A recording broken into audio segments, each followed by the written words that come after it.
Hey everybody, my Web3 fellow citizens, welcome back to another episode of the Indevelop Podcast. I'm still your host, Eugene Crypto MC, and today I'm proud to be joined by Chris, who is building 40 Acres, 40acres.finance, a link in the description. 40 Acres is a pioneering DeFi platform and community DAO that empowers users to unlock the potential of their VE or as renowned, vote escrowed non-fungible tokens. Probably know that. For self-repaying and not liquidating loans. We really love this idea. That's why we invited Chris to our podcast. So in simple words, 40 Acres lets you borrow against your VE without giving it up. Very simple idea. We love it. So Chris, thanks for joining us. We are proud to have you as our guest. Thank you. That was an awesome intro. So it is easy to note from your Twitter, which is also in the description, that you are a strong DeFi fan. Could you please tell a little bit about your background in Web3 and why do you love DeFi? Oh, I don't know why I love it. It kind of came to me. But yeah, so I worked at a place that doesn't exist anymore, but it's called DeFi Pulse. Is my first job in the DeFi/Web3 space. They're the ones who founded TVL, like created the stack. But DeFi Llama is what everyone knows now, which is awesome. Really glad they were able to go from there and expand to a lot of other stuff. So I worked at DeFi Pulse. Then I tried another startup in the DeFi space. I was in, I don't know if you know, Ribbon Finance. They had option vaults. I built option vaults for another company called Premia Finance. And then they acquired us, which in 2023. In 2023, so we built out their infrastructure. And then from there, they said, we're doing a great job. You guys can just come work internally. It made it a lot easier to build things. So I've been working at Premia for the past 2.5 years on mainly derivatives and investor relations in that regard. And then I got lucky and found Velo and Arrow, and whenever they launched in like 2022 and 2023. And I've just been a community member. And recently I said, hey, let me try to do something new and innovative in that ecosystem and unlock some of this capital that me and a few other people had earning a really good yield, but not being able to really interact with a lot of other things in DeFi, which is what we are here to do, which is build the money Legos. So that's the quick overview, 30-second overview. But yeah, I guess I started a little before that, 2017, but until now I've been working in this crypto space. So. Yeah, sounds great. I also started in 2017, so we do remember how it was, what was going on, how it went, and those. It's funny days. I made a lot of money, lost a lot of money during that time. That was the first time I had any amount of money in my life. So yeah. Yeah. My team members were so excited with the idea of borrowing against via NFT. So they asked me first to know how you came up to this idea, and second, are you worried that big competitors, Bitcoin competitors like Aave, for example, will adopt a similar idea? So comparison, how you came to this idea. Yeah. So let's start with how we came to the idea. So I had just like a very DeFi lore. There's a guy who started DebtDAO, which later became like an entity of Index Coop, which is they were trying to do using yield generating assets to repay like debts and loans for protocols. Didn't take off, didn't do super well, but like that was a friend of mine. He did that. He gave me the idea of self-repaying loans, and then also there's Alchemix out there that has been doing it for years now. But there was the impetus of one of the actual team members of the Arrow team that said, hey, can someone build this? And we then said, yeah, sure, we'll build it. And that was about a year ago that team member mentioned that. And I kind of ran with it. I knew the general concepts of it. And I thought it was really cool because Arrow and Velo and some of the other V3 of 3 dexes like Pharaoh and X Shadow are doing really, really well right now and creating really consistent yield. However, the NFTs are not easily interacting with traditional lending platforms. There's no liquidity for to sell them. There's some of them don't allow you to split. So you have these like multi-million-dollar positions that you can't use for a loan, but they're a good collateral by traditional standards. And so that's how we got the idea about a year ago. And then it took us probably another 6 months to start executing on it, but it's fine. And I think the other part of that question was, how do we compare ourselves?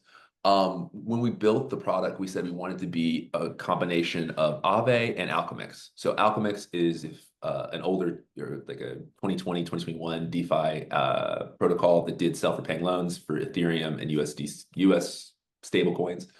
And they've done pretty well. The other part is Aave is the largest lending platform in the DeFi space. And the reason they're that big, in my opinion, is because they make it very, very simple to be able to go from I'm wanting to put up collateral to I'm wanting to borrow in 1 to 2 clicks, and it's very straightforward on what you're experiencing. A lot of other lending platforms don't make it as easy, and they don't have as much TVL and assets on their platform because of that. And so that was our initial like North Star is, can we be simple as Aave and easy to go from collateral to loan, and then can we make sure it's self-repaying programmatically like Alchemix? By So the way, those are two. in this moment, you mentioned a lot of problems of DeFi right now. What are the problems going beyond NFTs and lending? You probably consider worth knowing to anyone who is involved in DeFi space, and we must mention this in this Node podcast. Going to Okay. be on our agenda. What's the biggest issue? Honestly, so I'm just thinking about building now. It's integrating with other projects. So like I guess that's probably the biggest thing we're struggling with is say we want to use Aave, liquidity from Aave, and everything is in its own little silo, which is good for security. It's very, very good for security. But in the more traditional finance, that's not how things work. They're able to move assets to wherever they need to be moved, and you can not double spend, but double utilize stuff if it's sitting idle. So some of the how security is handled is inefficient for helping other people grow. It's inefficient for having a thriving ecosystem of like capital be able to flow from point A to point B in easier ways. That's one thing. I think also I'm old, so I enjoy decentralization, or I enjoy trying to get to a point of where you're as hands off as you possibly can be. And I'm not saying well, it makes it much, much harder to build a good product, much harder. But it gives you a sense of security. Like once you're done, and I say that our contracts are upgradable right now, so it's I'm not living by that yet. But the goal is to get to there. But once you're done, say we're done with V1 and you close it off, you burn the keys, you can't upgrade anymore. It really changes how you look at the project because you know that there is no way they can rug you. There's no way that anything bad really can happen as long as they've been battle tested for a while. And so finding ways to get to that, what I call battle tested or like point in crypto in general is it's not a problem. It's a problem because it takes so long, but it'd be that getting to that point of like we're decentralized or we're at a point where there's no more development and been able to build an amazing product. That would be really, really cool to have that expedited to have people feel safer when interacting with protocols. So that's, I don't know how to solve those things, but those are the two things I find the most difficult right now. Well, good summary. Yeah.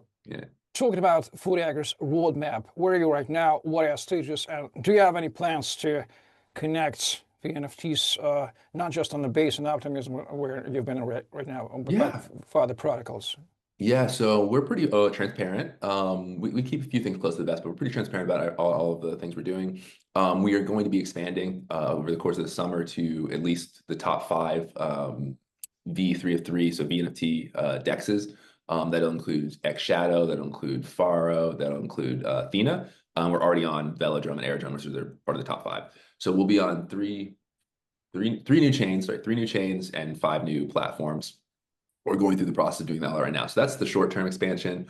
In a little bit further out, we need to refactor some things on our smart contract. We'll call it V2 and get audits and everything. But we'll be expanding out asset types as well to be able to handle more yield-bearing assets. We kind of want to become original goal is to become the front end of the NFTs, and a lot of the things we're going to be doing is going to be focused on that. But there's also some opportunities, whether it be on the to provide these assets as a lendable collateral or as collateral themselves. Like there's I'm just thinking one that we talked about recently, like FX Save or Beefy's yield bearing vault or whatever. These are things that have been around for years and have done 15 to 20% annualized returns, and they have no interaction with the greater DeFi ecosystem. I'm really focused on lending and borrowing, but in general, you can't use them anywhere else, but they're producing amazing yields. And so how do we let those assets come into the fold is what I think about a lot. And that allows us to expand from just being a small, like the V NFT, specifically V Arrow is the largest one, but let's say it's like at all-time highs, it's about $1 billion market, which is great. We're not going to get all that. So say we get 10% of that. That's actually like $100 million. It's actually a lot of money. But you want to go from 100 million to $1 billion of assets, you have to expand out. And that's what we're thinking about. So we want to grow even bigger. And that would be adding other yield bearing assets that have self-repaying loans, that have no liquidations, and making it really easy for people to interact in the greater DeFi ecosystem now at that point. So that's the grand vision. That's years. We'll see how fast we move, but at least a year away from having to be able to add the other assets. So yeah. I love it. Probably one of the options that you offer, which we fell in love most of all, is your community v NFT option. Could you please tell more? I know you love to talk about this option. Tell more, give us more check how it works, and in particular how you track individual shares of users who receive Arrow tokens. And I encourage our users to go to read the documentation. It is clearly written on the documentation of these guys. So I'm gonna do my best to explain it. It's very, very niche product, but very, very powerful product for the Aerodrome. So really the Aerodrome ecosystem specifically, and then we have some things planned for the other ecosystems for the community NFT. So we'll start with the Aerodrome and we'll back out from there. So we launched Aerodrome has a program called Flight School Rewards. If you're an Aerodrome vAero holder, you may know about it. It gives you a rebate if you increase your amount of vAero position by 2,500 Aero per month. Very awesome program. Gives you anywhere from a 10 to sometimes back in the day, like a 40% rebate on your purchase. And the way that they track that is a little advantageous for protocols. They don't track it in an easy way for us to distribute that out to our users. So because of that, we said, let's flip the game a little bit and let's make everyone who increases their NFT on our platform, if you want to, you don't have to do this, but if you want to get Flight School rewards, you can join the community NFT. It's one NFT that will receive all the increases in Arrow. And that way we can make sure you get that rebate and all the rewards that go with it. Amazing. What does this do for you, the generic, average Joe? It means that any amount of Arrow that you lock, you don't have to lock the 2,500, you can lock 1, 2, 3, whatever, and you're gonna get the rebate no matter what, which is awesome. So you're gonna get something like 20% more Arrow than you. So if you put $1 Arrow in, you're gonna get $1.20 at the end of the month. Awesome. That's amazing for the small fish. That's amazing for just about anybody. 2, is when you participate in the community NFT, we're also some of our protocol fees, some of the access protocol fees will be going back into the community NFT too. So it means that you're going to get even more Arrow. So it's even better that way. And that goes for all community NFTs actually. That goes for Optimism, and then we launch on other platforms. It's all the same thing. That's awesome there. We'll be announcing that pretty soon here. And then the final part is this community NFT is already kind of grown. It started 2 weeks ago. Today is May 28th or something like that. And we have about a little under $7,000 in the community NFT already, which is really great for it just being starting 2 weeks ago. The next thing we're going to be doing, and probably end of summer, a little bit before then, is we're going to be allowing people to use that credit line and pay a fee for using the community NFT's credit line to buy other NFTs. So think of it as leverage buyout. It's the easiest way to say it. If you Google leverage buyout, it's just you use debt to buy an asset. In this case, it'll be an NFT. And then you can use some of that debt to either repay the community NFT or repay the actual purchase you made. A lot of math involved in there, but that's another fee revenue source for people that are in the community NFT. So like we're thinking about how to basically monetize the credit line, monetize the voting power of that community NFT, and that goes for all the deployments of the community NFT we have. So whether it's on Optimism, whether it's on Base, whether it's on Avalanche, whether it's on Sonic, whatever, it doesn't matter. We're trying to optimize and find ways to add as much value to that as possible, because we think that it's going to be a very large voting block in the future for all the deployments that we have. And people are going to want to interact with that in a variety of ways. So yeah, that's a long-winded answer. That's a long Excellent. answer. One of the most interesting options in your documentation which attracted our attention, is lending insurance for USDC vaults up to $1 million. And we were wondering, how is it option funded? Where do funds come from for such an insurance? Originally, at the very beginning, it came from my pocket. So so I paid for the cover at the very beginning of the protocol in February for $1 million of insurance on split between Optimism and Base deployment. That cover, I want to be very clear though, that coverage is it's through Open Cover. They're great partners. They cover currently they only cover aerodrome and velodrome. We're working with them to cover directly 40 acres up to $1 million. But that was just a show of trust, basically, for everybody to know that we're at least trying to find reduce your risk profile. Now, at the time when we launched in February, 1 million was, I mean, it was over our full TDL. I think it was 100% coverage. Now that is like 1/12, 1/10, something like that, 10% of coverage. Hopefully in the future we can build out an insurance fund and start to up that insurance coverage that we have. But for now, we're keeping it 1 million, and we pay for that with protocol fees now. So. Well, what else important we didn't mention before? Should we know about your plans of expansion, your plans of Yeah. whatever, pure protocol, any important additional source of news we must hear now? Yeah. So the biggest thing, so we talked a lot about lending Mm. and borrowing for VNFTs, and that is what it was the impetus of the idea of creating 40 acres. So it's the biggest sector of people on our platform. The largest growth sector, I believe, and I'm pretty sure stats support that for right now, is we have all these automation tools. So if you're a VNFT holder and you don't want to have to vote every week, if you don't want to have to think about swapping all your rewards into USDC or BTC or ETH or whatever, we have set up all the tools that we use in-house and made them public for everybody. So we call it Custom Relayer. Name may change, but Custom Relay for now. And it lets you choose how much of your rewards you want to reinvest each week, how much you want to swap into the asset of your choosing. It lets you vote manually. It gives you voting history, so you get to see how good or bad you've been doing over the past few weeks, months. I think we go back like 3-4 months. And it really allows you to have a lot more control and understanding of what the heck you're doing every week. And we've seen, I mean, massive growth. We went from 100% borrowing to like, I think 30-40% of our users now are just using the Relayer alone. So, or the automation tools alone. So that's like the thing that I think we need to talk more about and showcase, because it's a real value. It's not expensive to the user, and you don't have to deal with leverage at that point. So you don't have to be some whiz kid doing some cool strategy. So yeah. Well, let me take care about other NFT holders probably, because 40 Acres is oriented to the NFT holders. That's a specific audience, and probably different other holders of different other types of NFTs. Dump NFTs, smart NFTs are listening for us, and they're thinking, what should we do with our NFTs, JPEGs or smart NFTs in DeFi space? Give some advice, recommendations. What should they undertake, other holders of other NFTs? If your NFT is not art, sorry, NFT is not solely art. That's a better way of putting that. Yeah, well, I think If there's yield generation, let us know. We'll figure out if we can make it work. We're pretty good at making these things programmatic, which is what we have to do to make sure the lenders feel safe, feel comfortable with the loans they're providing. But yeah, we'll definitely, I would say, reach out to us. Reach out to, there's a few others. I think Debita, and there's one other one that I cannot remember the name. I'm sorry. That are all doing NFT lending in a variety of ways.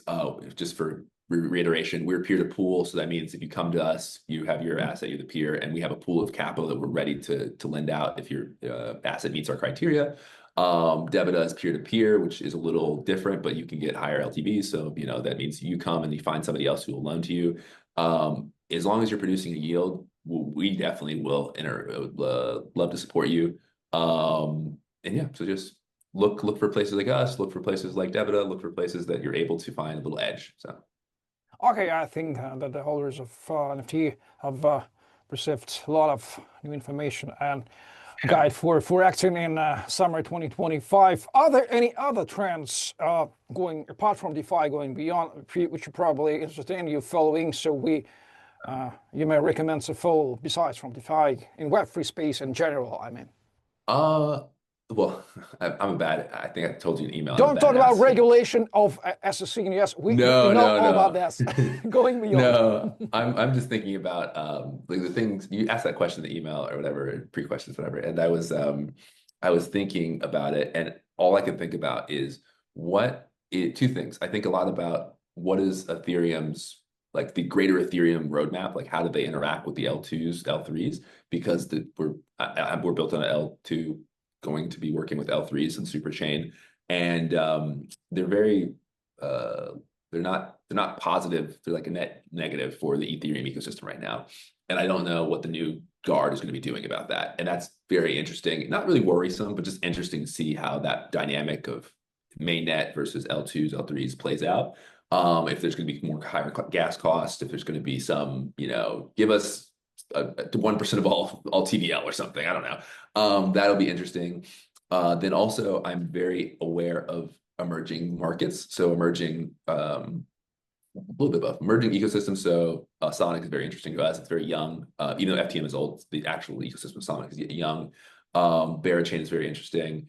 So I'm looking at all these high FTV, medium level TVL chains to see if there's anything edge to be found there. If there's somebody who's forgotten something or forgotten like a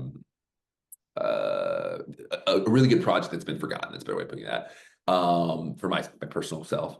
But in general, those are the two things I look at the most and think about the most and worry about the most, for myself, 40 acres, is, are we in the right places for the growth of the next, yield-bearing asset, but VNFTs in this case. So those are the things.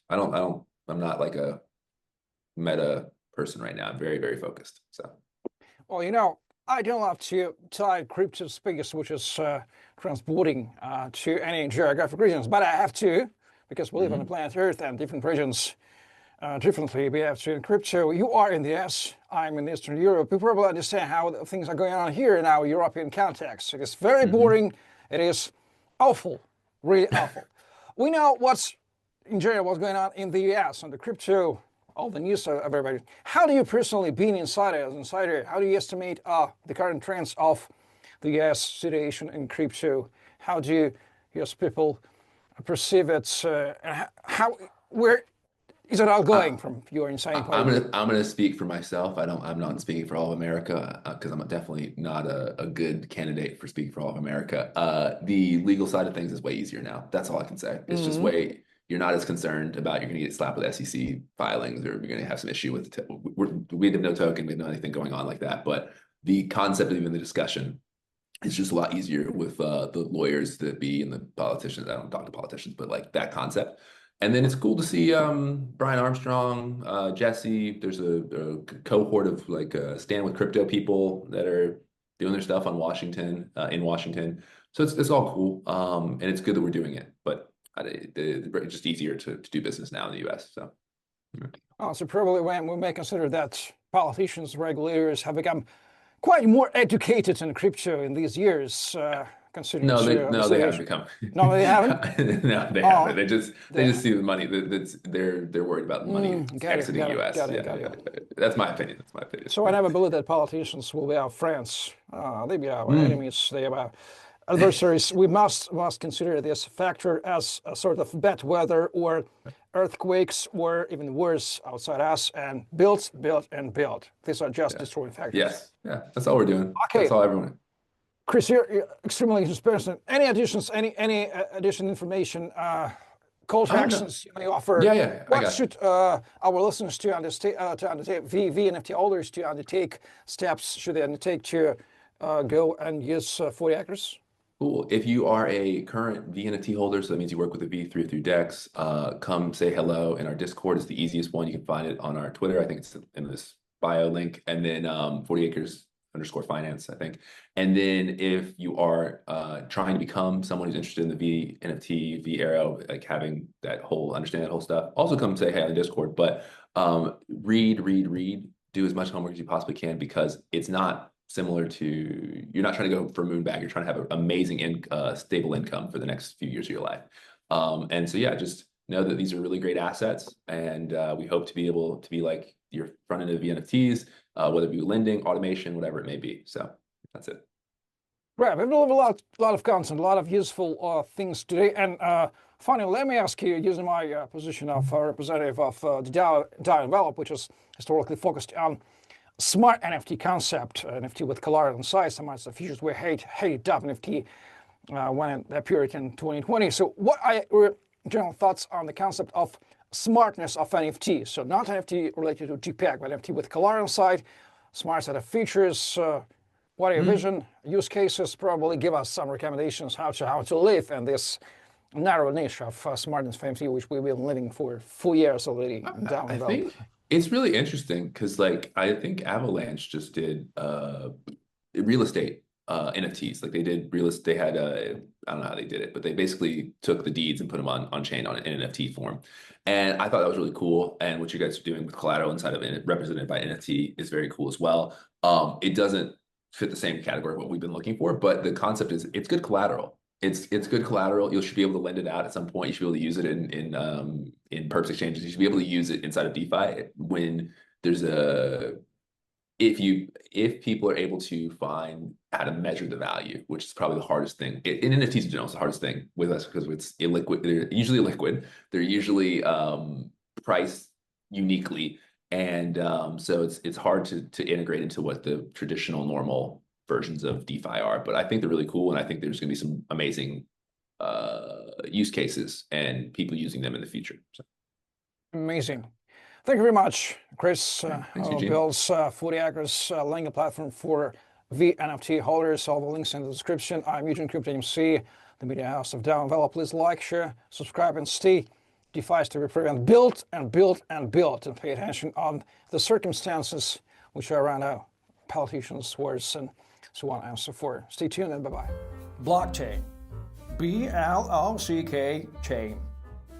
Digital money, smart contracts, NFT, IDO, decentralization, transparency. So many opportunities, but so many challenges. Some financial manipulators, by their actions, confuse blockchain solutions and block their development. The idea that the blockchain should bring copyright and royalties protection to the next level is quite old, but the realizations of these ideas are not perfect at all. There is another problem of determining the value of a particular cryptocurrency or NFT. These and other problems need to be solved. Fortunately, the blockchain infrastructure is evolving. My name is E, Mr. E, and I represent the Envelope project. Many things have already been invented in the blockchain today. Tokens, smart contracts, platforms for creating your own coins, NFTs, exchanges for buying, selling, and exchanging all these blockchain resources. Envelope is another step in the development of crypto technologies. The protocol that works with NFT and cryptocurrencies. The idea is simple but disruptive. Let's assume you have an NFT, Bitcoin and Ethereum. Using the Envelope protocol, you can wrap the original NFT accompanied with several tokens. Technically, you get a similar NFT, but what is the breakthrough here? Once wrapped, the token has a number of additional features that were not available before. The minimal cost appears. It is provided with coins wrapped together with NFT. An asset wrapped with Envelope has a number of properties that allow the original author to receive royalties from the resale of that asset. Various rules can be applied to the wrapped token. For example, a lock period for unwrapping. It secures the asset till the determined moment or safeguards it from speculation during the hype period. At the same time, wrapped tokens can be transferred and traded.